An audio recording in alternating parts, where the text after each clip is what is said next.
When you look at the 20th century, it's easy to feel overwhelmed. Hannah Arendt, she didn't just look, she stared right into the abyss. And she came back, not with some grand, easy answer, but with this deeply personal mission. She wasn't about building some complicated system or a rigid doctrine. No, her whole life was really a testament to just one powerful, driving need. And that need, it's captured in this one simple sentence. Lo que quiero es comprender. What I want is to understand. And that's it. That's the key to everything she did. This wasn't just some casual thought, For Arendt, this was the central purpose of her existence. She chased after it with this incredible, almost desperate intensity. All right, so, Section 1, a need to understand. What does that even mean, this need to understand? For her, it wasn't just some academic hobby, right? Or a fun philosophical puzzle to solve on a Sunday afternoon. No, for Hannah Arendt, it was way more fundamental. It was this deep, deep need, literally woven into the fabric of who she was. And get this, she actually said, it was a question for me. Either I study philosophy or I throw myself in a well, so to speak. Wow. That really frames understanding not as a choice, but as a condition for survival. This wasn't about getting a PhD or winning a debate. For Arendt, if she stopped trying to make sense of the world, it would have been a kind of death. It was that essential, like breathing. So when Arendt talks about understanding, the German word is verstehen, we have to be really clear. She's not talking about forgiveness. She's not talking about explaining things away to make ourselves feel better. For her, understanding meant staring reality right in the face, with all of its horror, and just bearing that weight, consciously, without flinching. It's a really active and, frankly, a really difficult thing to do.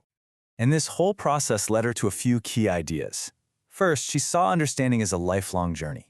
It never ends, right? Because reality's always shifting under our feet. You're never going to get a final definitive answer. But that's not the point. The point is the process. It's how we as humans try to reconcile ourselves to this world that we're kind of just thrown into. It's how we try, over and over, to feel a little more at home in the world. Okay, Section 2, when history intervened. So for years, this whole need to understand thing was, pretty philosophical, pretty abstract. But here's the thing about the abstract world of ideas. It can't stay in its ivory tower forever. And in the 1930s, history didn't just knock. It kicked down her door. It forced her to stop just thinking and start doing, to confront the terrifying reality that was unfolding all around her. And this timeline here, it really shows that turning point. As early as 1931, she had a pretty good idea of what was coming with the Nazis. But then, boom, February 1933, the Reichstag fire. That was the catalyst. Suddenly the threat wasn't some abstract political theory anymore. And when she was arrested and then managed to escape, those weren't just things that happened to her. Those were actions she took. And they completely transformed her. She wasn't just an observer anymore. She was in it. And her own words just capture that shift so perfectly. She said, "From that moment on, I felt responsible. That is, I stopped thinking that one could simply be an observer." Just like that. The luxury of being a detached spectator, gone. History was making a demand, and she knew she had to answer. Everything she wrote from this point on, it was forged in the fire of that political reality. All right, Section 3, understanding the unthinkable. So this new, politically engaged way of thinking, it was about to face its ultimate test. Arendt ends up traveling to Jerusalem to report on the trial of Adolf Eichmann, one of the main architects of the Holocaust. Think about that. She went there to try and understand the unthinkable. And what she discovered, it would go on to shake the entire world. So, in her book, Eichmann in Jerusalem, she introduces a concept that just shocked everyone. You see, she went there expecting to find a monster, right? A truly demonic, evil figure. But what she found was something way, way more disturbing.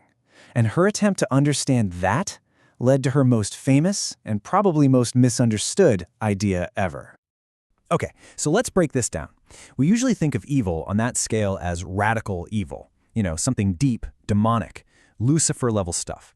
But Arendt, she proposed something else, something even more terrifying. She said Eichmann's evil was banal, the banality of evil. It wasn't profound, it was superficial. She described it as being like a fungus that just proliferates on the surface.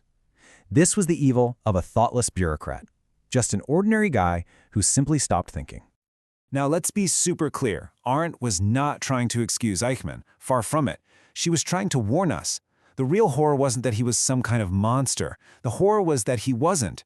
His evil was born from a total absence of thought, a complete inability to see things from anyone else's point of view. And that, she argued, is a danger that potentially lies within all of us. So, Section 4, an independent thinker. As you can probably imagine, the reaction to her book was explosive. It was immediate and it was ferocious. The public backlash was so intense that it basically forced Arendt to define with crystal clarity exactly who she was and what she stood for. I mean, she was attacked from every single side. Lifelong friends turned their backs on her. People called her a cold, heartless intellectual, even a self-hating Jew. But Arendt? She absolutely refused to be shoved into a box. She wouldn't take on any ideological label, not from the left, not from the right, none of it. In this quote, it just says it all. I have never in my life loved any people or collective. In reality, I love only my friends, and I feel completely incapable of any other kind of love. Her loyalty wasn't to a group, or a nation, or some ism. It was to people, individuals, her friends, and to the act of thinking itself. Because she believed that once you start loving a collective, it can blind you to the truth. And for her, truth was everything. So this really fierce, personal stance became her code, her principles as a thinker. She didn't belong to any organization. She always spoke for herself. She tried to think for herself, and she rejected all those political labels. Why? Because to think clearly, you have to think for yourself, free from that pressure to conform to a group. For her, that was the only way to actually practice understanding. Which brings us to our last section, Section 5, Thinking Without a Banister. So after all of this, what's her legacy? What did she leave us with? Well, it's not a neat little list of answers. It's a method. It's a way of thinking for a world where all the old supports, all the handrails we used to cling to, have completely disappeared.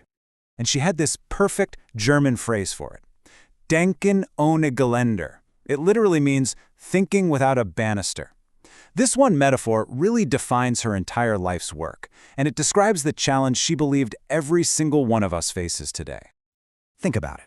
For centuries, humanity had these banisters to hold on to as we walk down the staircase of life. Things like tradition, religion, unquestioned authority. They guided our thinking, and they kept us from falling. But Arendt argued that the horrors of the 20th century just smashed those banisters to bits. So now we have to figure out how to navigate the stairs all on our own. There's a quote she loved to use from Alexis de Tocqueville that just captures this feeling perfectly. The past has ceased to shed its light on the future, and the spirit of man wanders in darkness. It's a bit bleak, I know, but that's the point. Without those old lights to guide our way, the job of thinking for ourselves is harder, but also more urgent than it has ever been. And really, that is the question Hannah Arendt leaves us with. It's not some dusty old historical problem. It is our reality right now. I mean, think about our world. An age of intense polarization, rampant misinformation, crumbling institutions. Her call to understand, to face reality head-on, and to think for ourselves without a banister has never been more relevant. So how do we do it? How do you do it? That is the challenge she left for all of us.